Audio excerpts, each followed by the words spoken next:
Hello friends, welcome and namaste. We are going to use a few props, and the day that we are filming this is election day. So even though I'll be posting it tomorrow, the day after election, there might still be a little bit of stress, and we probably won't have results, all those kinds of things.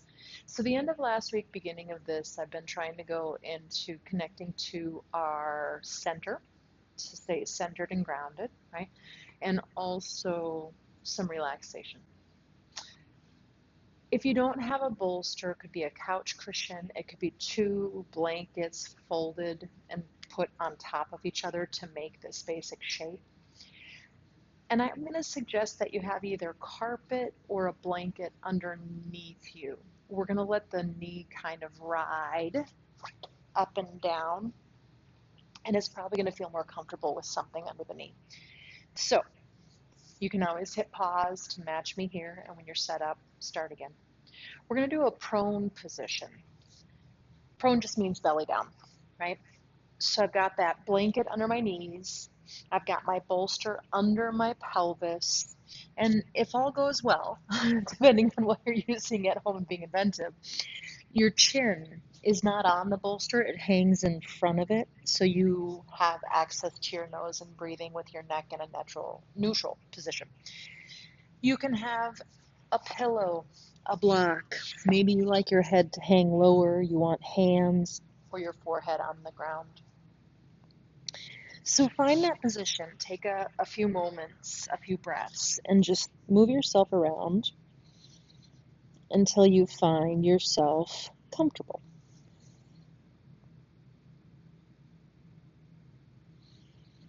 And always with beginning awareness.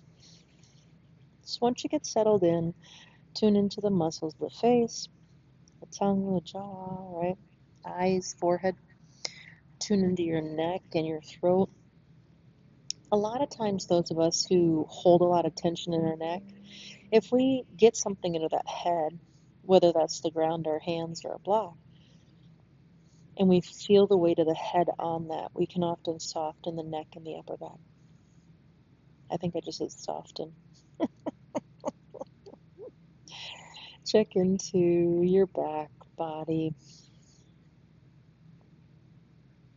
And of course, soften if you find tension. Check into your front body. Take a moment in the hips, softening from the inside out. And then notice that when we're in this prone position and our belly is down on the ground, when we soft belly breathe, it's not the belly rising and falling so much as the low back rising and falling. Belly's got nowhere to go. So you might use that to your advantage. Don't get aggressive, but with a awareness of the expansion of the low back. Every time you inhale, imagine expanding that low back.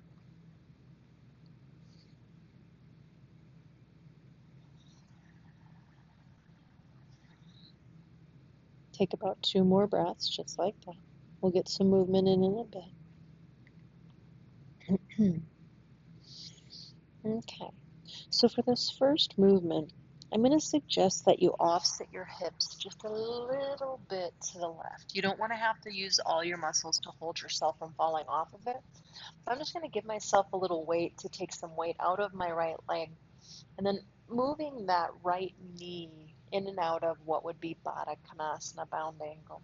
I've let my knee ride up over to the right, outside of my hip, and then I move that back towards straight. You can leave your head down. I'm just going to leave mine lifted so you can hear my voice a little better. And try to use minimal muscular effort, right? So we're not trying to get the widest range of motion or anything like that. We're just trying to start to move that hip joint a little bit. And with this particular externally rotated position of the right thigh, when it's out to the side, that's going to start to lengthen the inner groin, which gets really tight in a lot of folks when they get stressed. Yeah? So maybe that speaks to you, maybe not, but Go ahead and just let that movement continue on your timing, your breath. And then the next time the right knee is out to the right, pause. Just soften for a moment. So some people don't, quote, like restorative yoga or bolsters because they're like, I can't really feel a big stretch in my inner right groin. I'm not close enough to the ground, etc. But here's the deal. You're working with your nervous system. So feel the bolster underneath the pelvis, the pubic bone, maybe that inner right thigh a little bit, and just soften down into the bolster, right? And then maybe not. We all need different things. Maybe that right knee just gently moves over to the right, not extreme, not tugging, but if I just lengthen it, I might feel a little more of a stretch coming to that inner groin. Go ahead and let that right leg move down, bring your hips back to the center, and just pause for a moment. Take 2 soft belly breaths, expand that low back. So again, I'm going to move my hips when I'm ready, a little over to the right of center, just a little. And then slide that left knee up and over to the left. And down, and there you go. And again, be willing to take that support, I'm going to call it, of the bolster. So again, it's not about trying to get extreme stretches. It's not about trying to use a whole bunch of muscle or find the widest range of motion. We're trying to just move with minimal muscular effort and just really gently allow the hip and all of those big muscles that run into and through to soften, to get gentle movement, to feel supported. When that knee is out to the left the next time, first just soften. Soften everything and let the body move down into that bolster. Take a moment, feel the bolster. I always tell people, I know you're intelligent, but sometimes, even though we can think or rationalize or various things, that doesn't mean the nervous system is on board with us, right? And if it's been on high alert lately, let's give it a little support. Maybe reach that left inner knee a little bit. It may slide a little bit or not. I think mine's moving maybe a centimeter, but I'm starting to feel that stretch through my inner left groin a little more from a place of softness. Slide that left knee down. Get yourself back in the center of your bolster. 2 soft belly breaths. And again, let it expand your low back.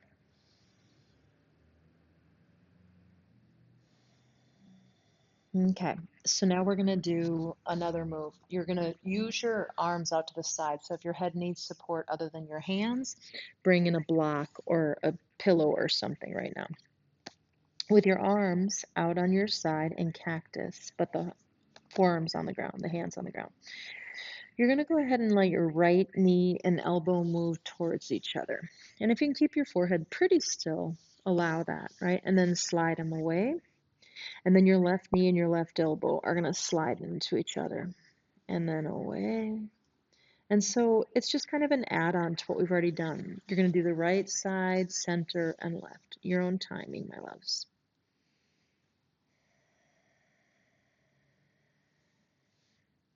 And then add a little oomph to it. Maybe turn and look over your right shoulder the next time your right knee and shoulder move, and let your body crunch a little more. And then come back up to where you were. You can put the head down or leave it lifted. And again, when my left elbow and knee move in, I'm going to look over my left shoulder and crunch in. If you prefer the other version, please do that. Otherwise, do this a few times. And you know, when I go to the left, I can even gently push into that right hand a little bit to lengthen through my right side waist. So play with it is what I'm saying. Do about one more full set, right? Whatever variation you want. I'm not in your body. I don't know. Come on back to center. Get yourself soft belly and low back breath. Bring your hands next to your ribs. Think low cobra. Tone the belly. Push into the arms and lift the hips. We're going to do a supported child's pose briefly. So my knees go wide, my toes come in. If this isn't comfortable, find a different position. You could grab one of your blocks to put it under so you have a little bit higher of an edge. And I have it a little in front of my belly so that when I come over it, it's not jammed into my belly, right? And I'm going to come down. You could have your head turned down on your hands. You can turn your head one way, and I'll call it a time to turn it the other way in a second. And again, take a couple of moments, get this comfortable. And once you feel like you can soften in and let go of everything, pardon me.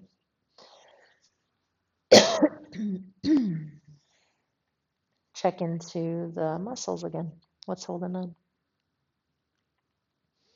I don't think there's been one time in the 24 years I've been a yoga practitioner that I haven't found something holding on.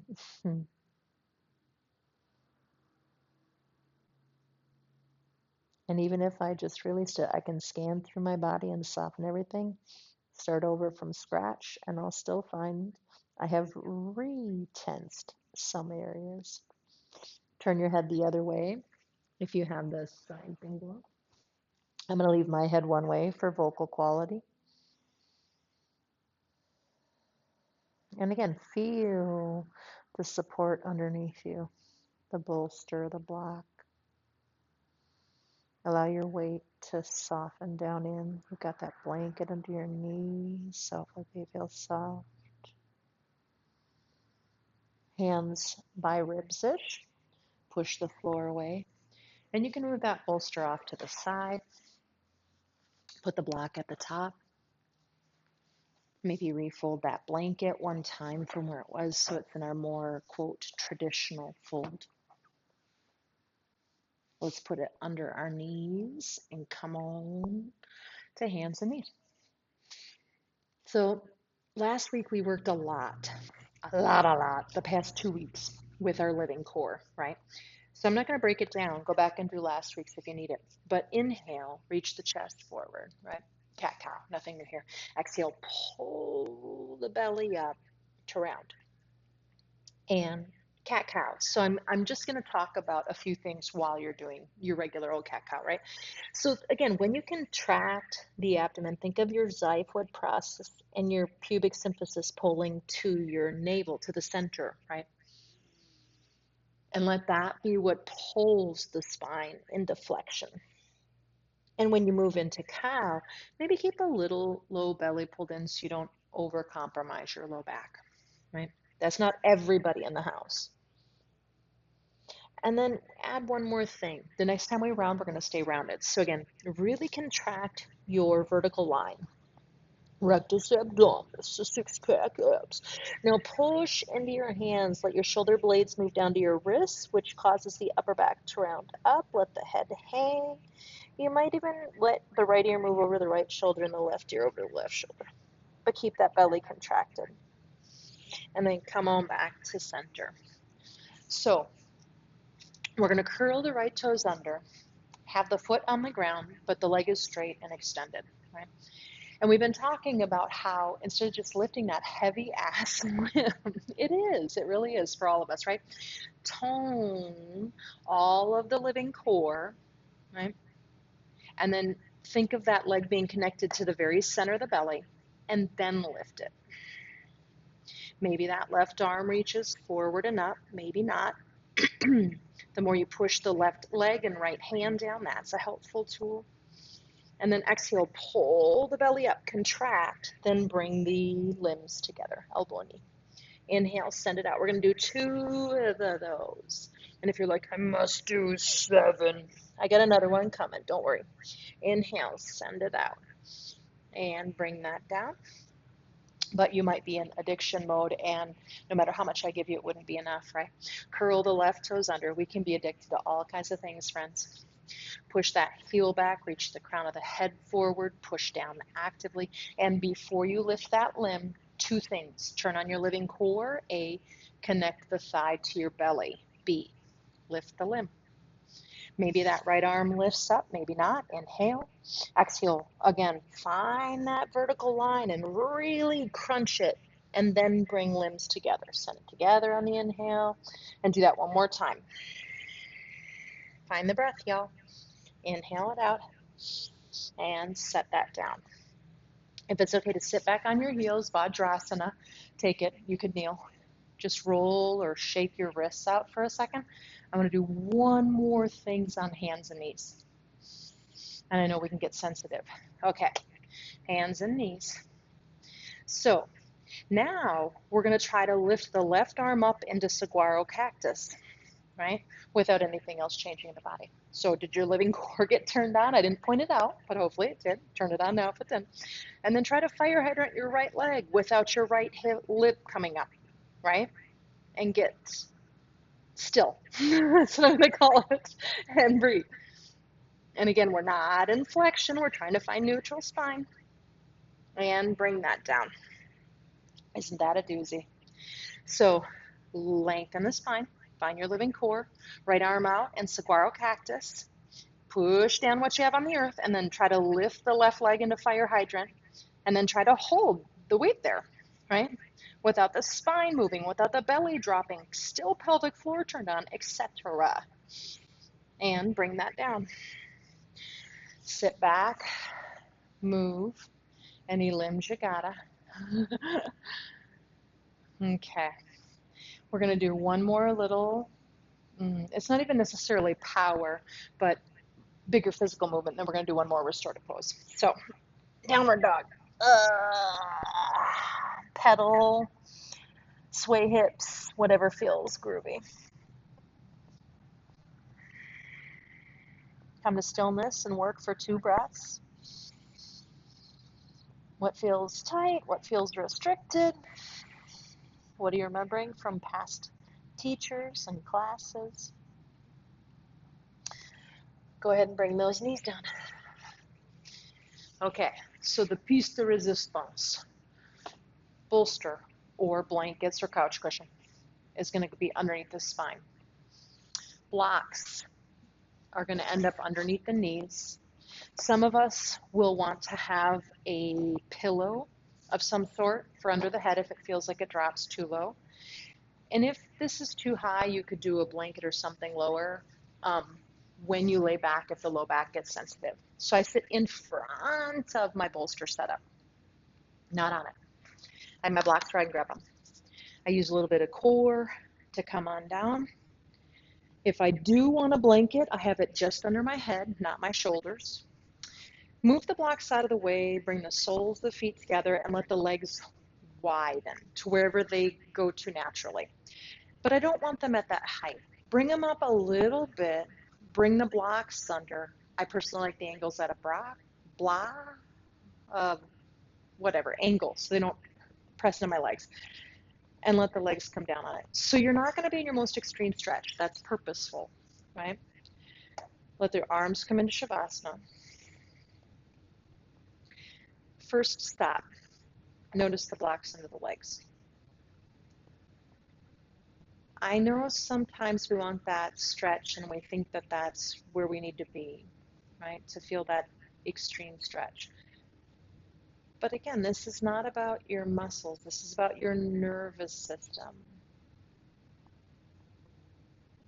And if the nervous system feels unsafe in any way, it will create tension, especially in a lot of the hip muscles, right? Ready for fight, flight, or freeze. Shoulders, upper traps. So feel the blocks, feel the bolster, feel the blanket, whatever you need. Let it support you. So that not you can feel safe, but your nervous system. And that may sound really silly if you've never heard me talk about it that way, but I can't tell you how often we can try to rationalize, be like, we're okay, we're fine, but it doesn't mean the nervous system is acting that way. You could still have elevated blood pressure, elevated heart rate, elevated blood sugar, and a myriad of other things that our body can't sustain. Come into the breath.